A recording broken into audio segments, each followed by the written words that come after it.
Assalamualaikum warahmatullahi wabarakatuh. Uh, pada pada kesempatan ini, kita akan membahas materi pada mata kuliah strategi pembelajaran, yang mana materi ini coba kita menjelaskan perbedaan-perbedaan dari beberapa istilah-istilah dalam istilah-istilah dalam pembelajaran. Namun sebelumnya saya mengajak kepada saudara semua untuk menyikapi proses pembelajaran yang selama ini kita langsungkan, yaitu proses pembelajaran dalam jaringan daring. Oleh karena itu, saya kira pelaksanaan pembelajaran yang terjadi pada pembelajaran daring, yaitu dengan pendekatan atau dengan menggunakan pembelajaran asinkron dan sinkron, di mana ini menjadi hal yang tidak bisa kita pungkiri atau yang tidak bisa kita elakkan, karena situasi masih dalam kondisi yang tidak memungkinkan kita melakukan pembelajaran luar jaringan atau luring. Namun demikian, mudah-mudahan apa yang kita lakukan ini tidak mengurangi makna dari sebuah proses transportasi keilmuan. Karena itu saya sangat berharap kita semua selalu berdoa supaya kondisi-kondisi atau situasi-situasi ini cepat berlalu dan kita masuk pada kondisi normal, kehidupan normal, sehingga kita bisa berproses seperti sebelumnya. Baik, materi yang coba kita diskusikan pada kesempatan ini yaitu tentang apa yang sebenarnya yang membedakan istilah atau ungkapan dari pada proses pembelajaran itu, seperti misalnya sering kita dengarkan atau bahkan kita menggunakan kata pendekatan, kemudian strategi, metode, teknik, dan taktik atau gaya dalam melakukan proses pembelajaran. Nah, ini hal yang sering terjadi, pemahaman yang bukan keliru secara ini, tetapi mungkin saja karena ketidaktahuan atau pemahaman kita tentang istilah-istilah ini, sehingga kadang apa yang kita desain, apa yang kita rencanakan sebenarnya harusnya misalnya pendekatan, tetapi kita mengklaim sebagai itu adalah metode, atau seharusnya metode tapi kita katakan itu strategi.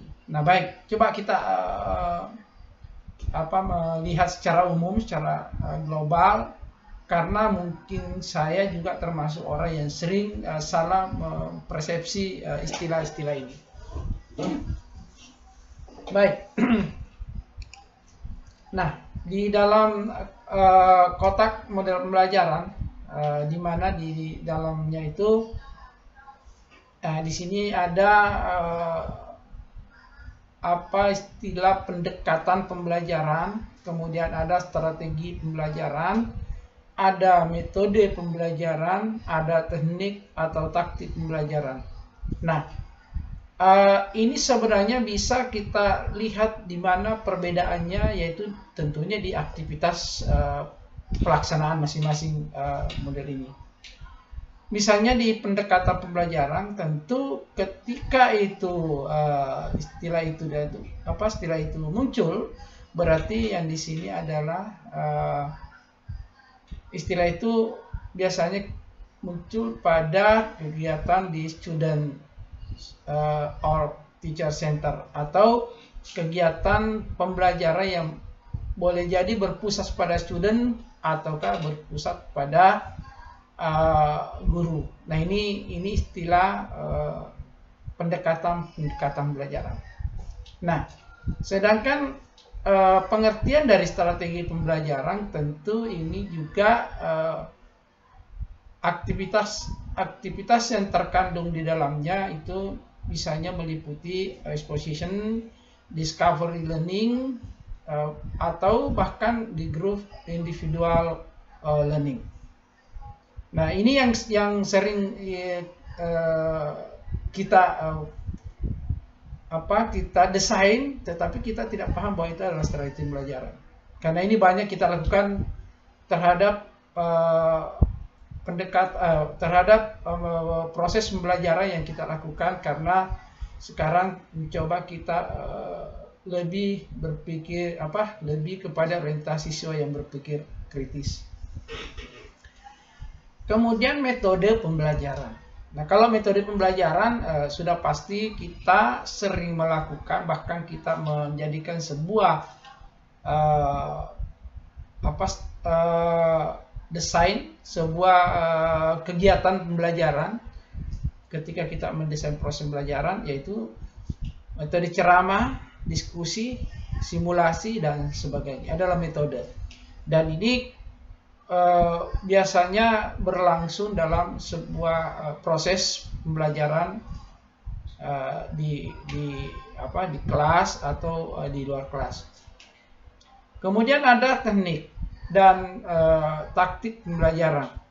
Kalau ini lebih spesifik, lebih individual, unik ini. Nah, ini kenapa? Karena boleh jadi sama-sama kita menggunakan metode ceramah, sama-sama kita menggunakan metode diskusi, tapi mungkin gaya penyampaiannya itu berbeda.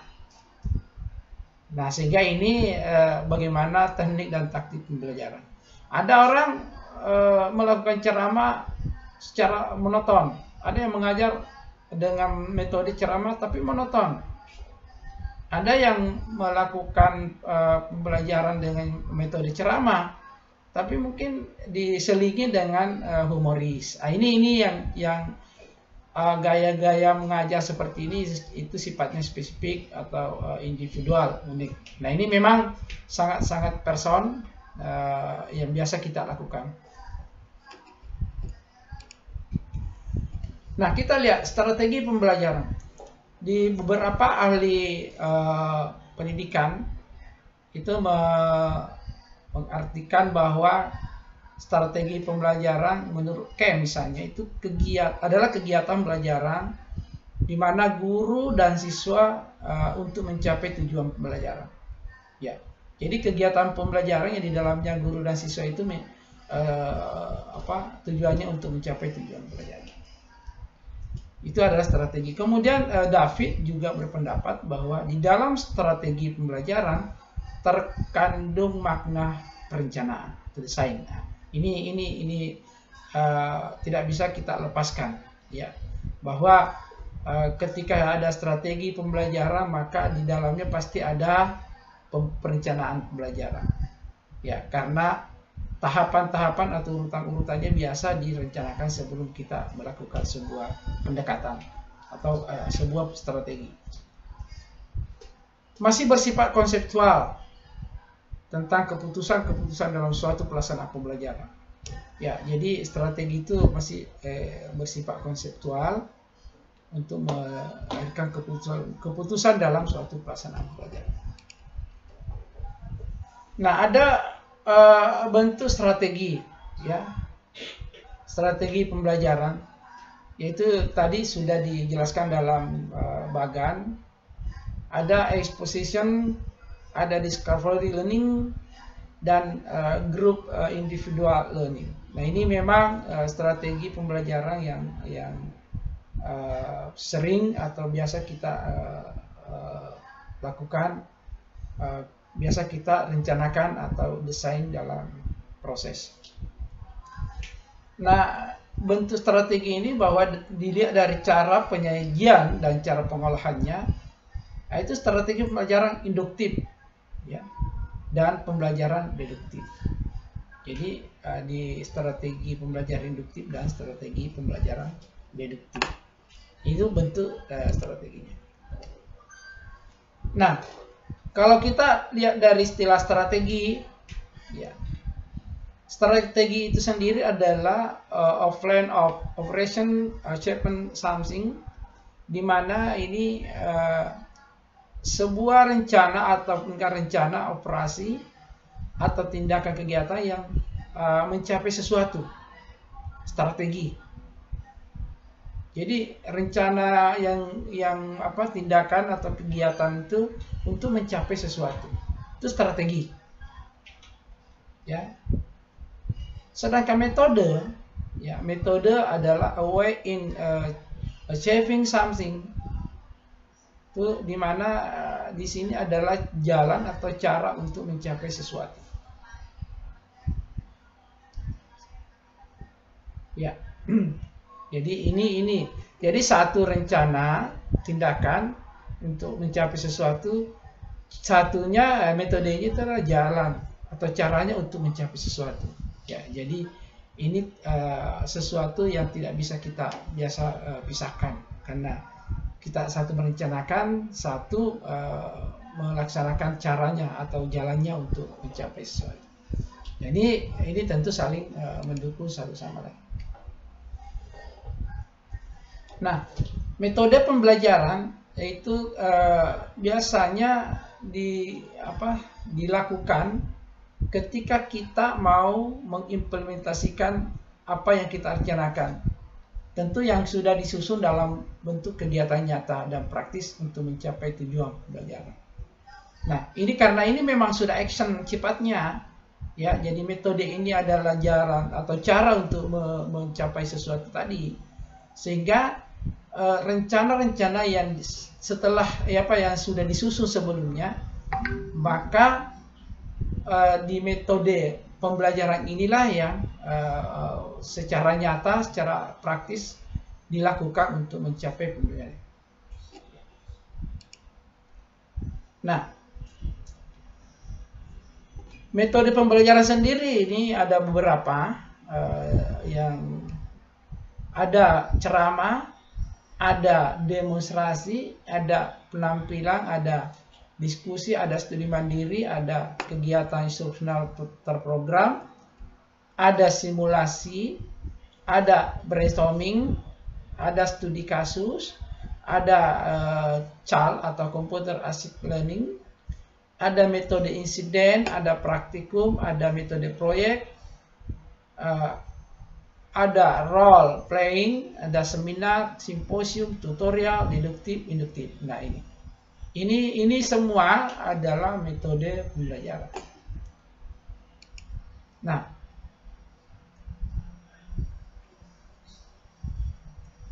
pendekatan, ya, ada dua pendekatan di sini. Tuh adalah misalnya student centered approach, yaitu di mana kalau pendekatan yang berpusat pada peserta didik atau pada siswa. Nah, terkadang yang seperti ini memang yang menjadi hal yang kembali menjadi sesuatu yang dijadikan landasan dalam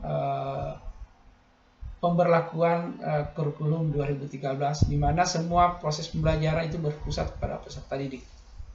Guru hanya mendesain pelajaran kemudian menjadi pelopor dari sebuah proses. Jadi memang diberi kebebasan untuk menggunakan apa saja yang mereka atau yang siswa lakukan berdasarkan keilmuan atau kompetensi yang dimiliki. Sedangkan pendekatan yang kedua adalah teacher centric. Ya, jadi pendekatan yang berpusat pada guru. Nah, pendekatan belajar ini orientasinya kadang satu-satunya sumber belajar adalah guru. Jadi ini kadang siswanya tinggal mendengarkan guru menyampaikan pengetahuan-pengetahuan. Jadi memang ini sifatnya hanya pembelajaran satu arah.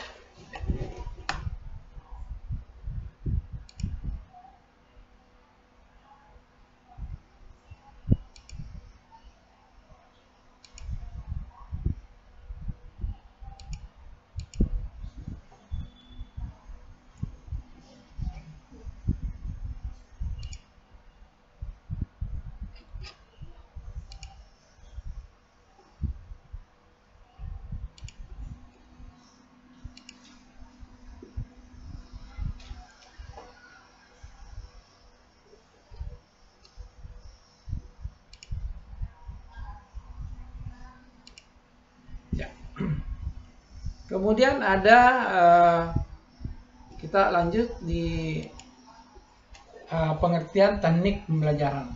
Jadi tadi ada sudah strategi, ada metode, ya. Ini ada teknik pembelajaran. Nah, teknik pembelajaran yaitu cara mengimplementasikan suatu metode secara spesifik. Jadi tadi sudah dikatakan bahwa metode-metode yang banyak itu tadi ya jenisnya, mulai dari ceramah sampai induktif, deduktif, ya ada diskusi, seminar dan sebagainya. Nah, kalau di tekniknya itu bagaimana mengimplementasikan itu, ya. Misalnya saya mau menggunakan dalam sebuah proses pembelajaran, saya menggunakan ceramah. Nah, kalau saya menggunakan ceramah pada metode pembelajaran, maka teknik yang saya harus lakukan dalam mengimplementasikan itu seperti apa. Nah, ini caranya, ya.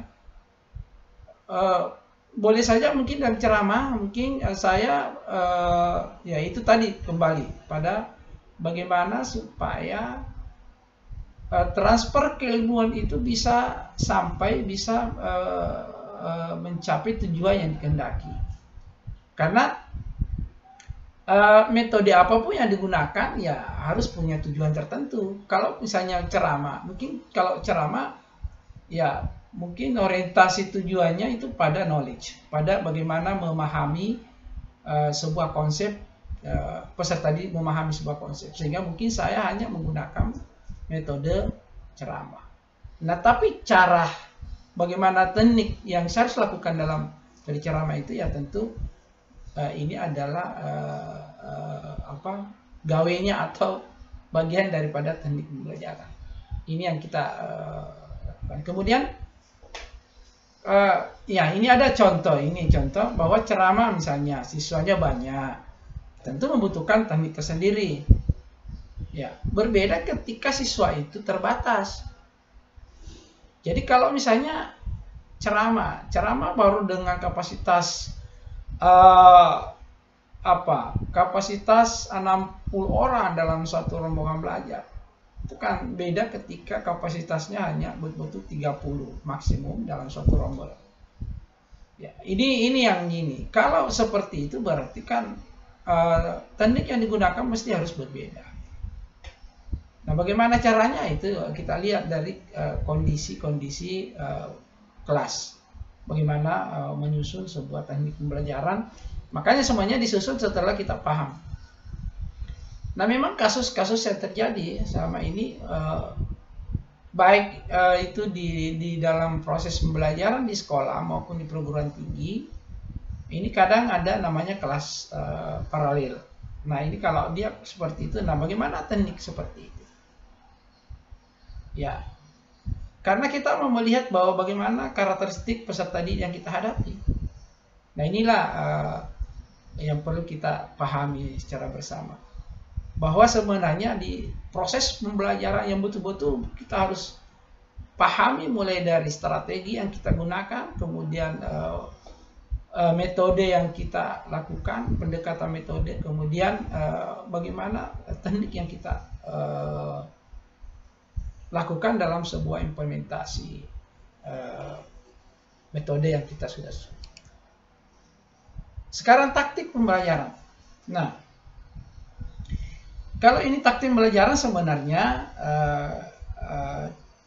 kurang lebih ya apa pemahamannya, karena ini lebih detail lagi, karena ini menyangkut masalah style, masalah gaya melaksanakan metode atau teknik. Itu dibawanya itu taktik namanya. Saya kira kalau seorang pengajar itu paham sekali ini taktik dalam pembelajaran. Kenapa? Karena ini adalah style kita. Ada seorang guru yang humoris, ada yang pendiam, ada yang mungkin ada hal-hal yang ya punya kelebihan, ya biasanya ya terbawa pada gaya atau style dalam proses pembelajaran. Kita tidak bisa pungkiri. Nah, ini sangat berpengaruh pada proses transformasi keilmuan. Ya. Nah, ini sangat berpengaruh ini gaya. Ada orang senang kita dengar kalau dia ceramah atau dia menggunakan metode misalnya ceramah.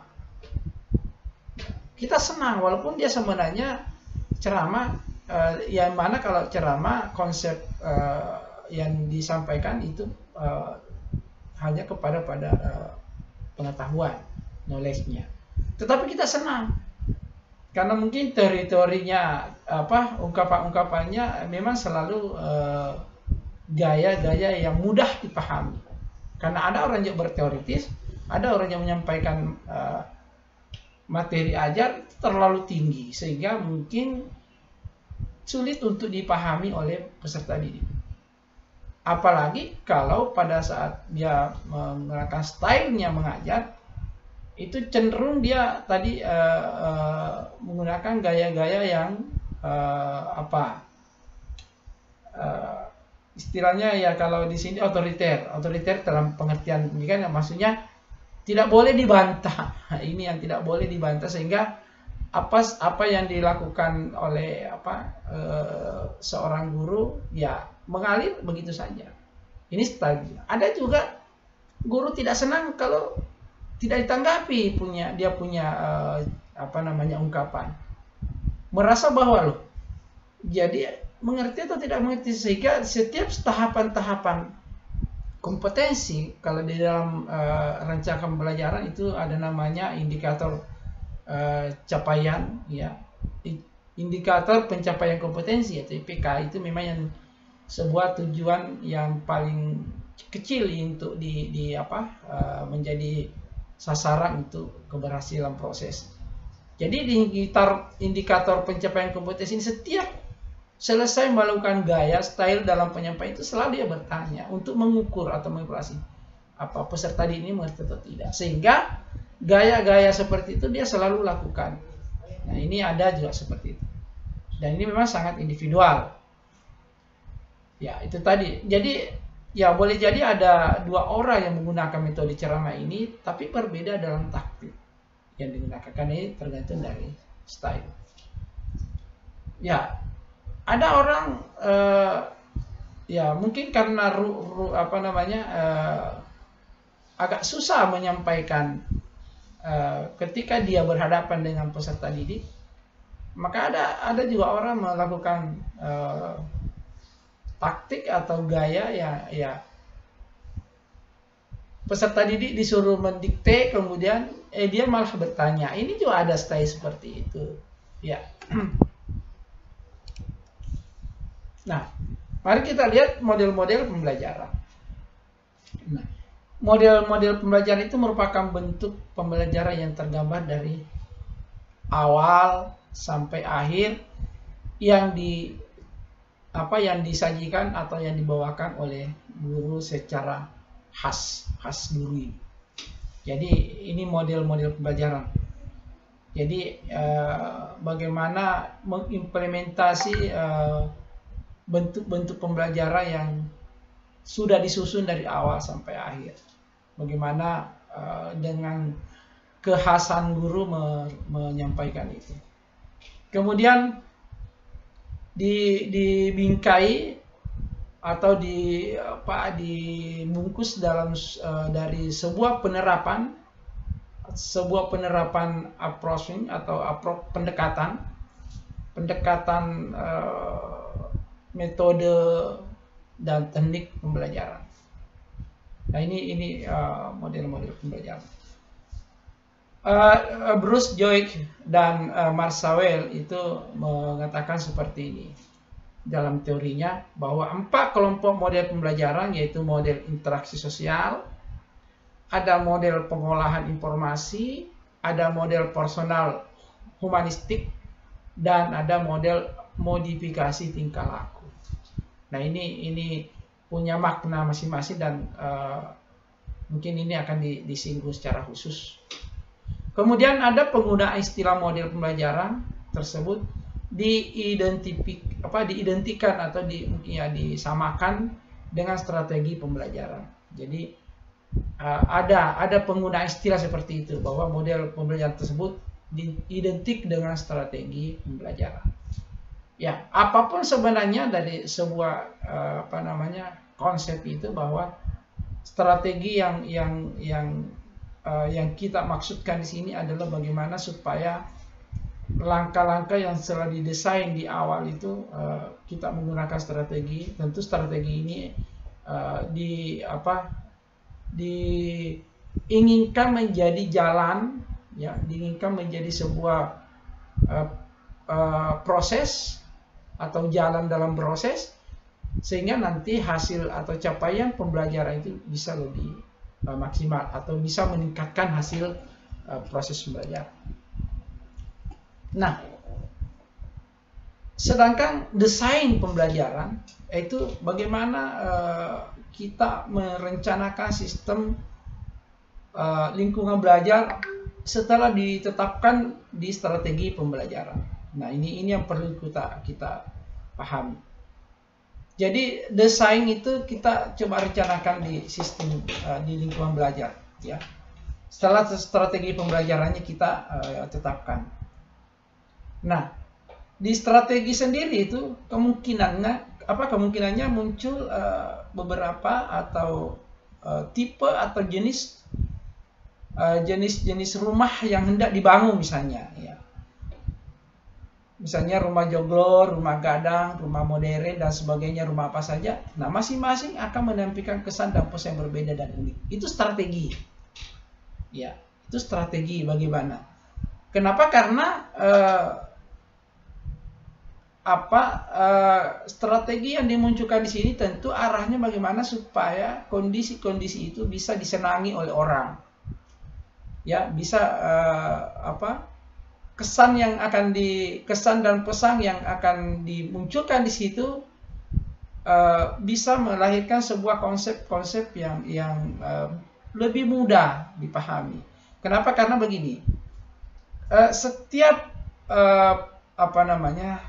objek yang kita hadapi, atau mungkin kasarnya begini, setiap kelas, walaupun itu mata ajar yang sama atau kompetensi yang sama kita ajarkan, tetapi objek atau peserta didiknya berbeda, itu pasti juga perlakuannya berbeda. Contoh misalnya, kalau kita mengajar di kelas unggulan dengan kelas yang non unggulan, itu kan kita harus menggunakan sebuah strategi yang berbeda. Ketika kita menghadapi peserta didik yang di sekolah unggulan, tentu jauh lebih mudah ketika kita menggunakan strategi yang kita bawakan di kelas-kelas dan unggulan. Tapi sebaliknya, ketika strategi itu kita berhasil membawakan di sekolah atau di kelas unggulan, baru kita mau terapkan di sekolah non unggulan, kelas non unggulan, pastilah ada hal yang sulit untuk diterima oleh peserta didik. Nah, ini yang perlu. Makanya sebenarnya ada istilah bagaimana memahami karakteristik peserta didik itu sebelum mendesain sebuah pembelajaran. Kemudian ya ini blueprint rumah yang akan dibangun beserta bahan-bahan yang diperlukan dan urutan langkah konstruksinya. Saya kira ini apa yang mau apa yang mau disampaikan dari teori ini tentu merupakan hal bahwa urutan-urutan atau langkah-langkah yang digunakan dalam menyelesaikan sebuah persoalan dari tahapan-tahapan awal sampai tahapan itu harus jelas, ya. Harus ditata sebelum kita melakukan sebuah tindakan. Pembelajaran juga begitu. Jadi kita harus, contoh saja misalnya begini. Saya menghadapi kelas ini dengan misalnya ketuntasan minimal itu seperti ini. Bisa enggak? Ekspektasi saya seperti ini. Bisa enggak saya berhasil ketika saya melakukan strategi, saya melakukan metode, saya melakukan taktik seperti ini? Bisa enggak saya capai seperti itu? Inilah yang menjadikan bahwa desain pembelajaran itu agak agak unik dan harus menyesuaikan dengan karakteristik peserta didik yang kita hadapi. Nah, saya kira itu hal yang mendasar yang perlu kita pahami dalam bagaimana melihat secara umum di mana itu strategi, mana itu pendekatan, mana itu strategi, di mana itu teknik, mana itu taktik atau gaya dalam pembelajaran. Tetapi intinya, apa yang menjadi dasar pemahaman kita di teori-teori atau pengertian dari istilah ini, tentu ada jenjang yang perlu kita lakukan. Secara ringkas misalnya katakan begini. Ketika kita mau melakukan pembelajaran, tentu kita harus merencanakan dulu pembelajaran. Merencanakan, mendesain. Kemudian setelah itu apa yang cocok? Strategi apa yang cocok? Pendekatan yang kita lakukan, pendekatan seperti apa? Apakah kita ini masih menganggap bahwa kita ini sebagai guru adalah satu sumber belajar? Kemudian masuk di strategi. Strateginya apa kira-kira yang cocok, yang kita lakukan? Apakah kalau misalnya kompetensi itu memang kita harus lakukan seperti ini, ya kita harus menyusun strategi seperti ini. Begitu punya teknik pembelajaran, apalagi gaya. Kalau style sebenarnya style itu ya memang mempengaruhi daripada apa yang kita desain di awal. Karena yang membawakan itu adalah kita yang menyusun, kita yang membawakan, dan yang menjadi ekspektasi kita adalah capaian pembelajaran. Makanya kenapa strategi ini sangat penting kita lakukan. Saya kira untuk pertemuan kali ini saya akhiri sampai di sini, dan insya Allah kita akan membahas kompetensi yang lain yang masih berhubungan dengan proses pembelajaran. Dan ini tugas kita memang sebagai calon pendidik harus memahami. Dan saya pikir apapun yang saya sampaikan di sini masih terlalu banyak kekurangan. Bahkan mungkin ada yang menurut saya itu keliru menurut teman-teman yang lain. Ini juga saya masih terbuka, dan kita ini sama-sama memahami, mendalami proses transformasi keilmuan dalam pembelajaran. Sehingga apapun yang saya katakan di sini itu adalah menurut pemahaman saya dari beberapa referensi. Tetapi boleh jadi ada referensi yang tidak cocok atau yang tidak bersesuaian dengan apa yang saya bahas. Sekali lagi saya ucapkan terima kasih, dan saya akhiri diskusi atau pemaparan materi sampai di sini. Assalamualaikum warahmatullahi wabarakatuh, dan sampai jumpa pada kesempatan berikutnya.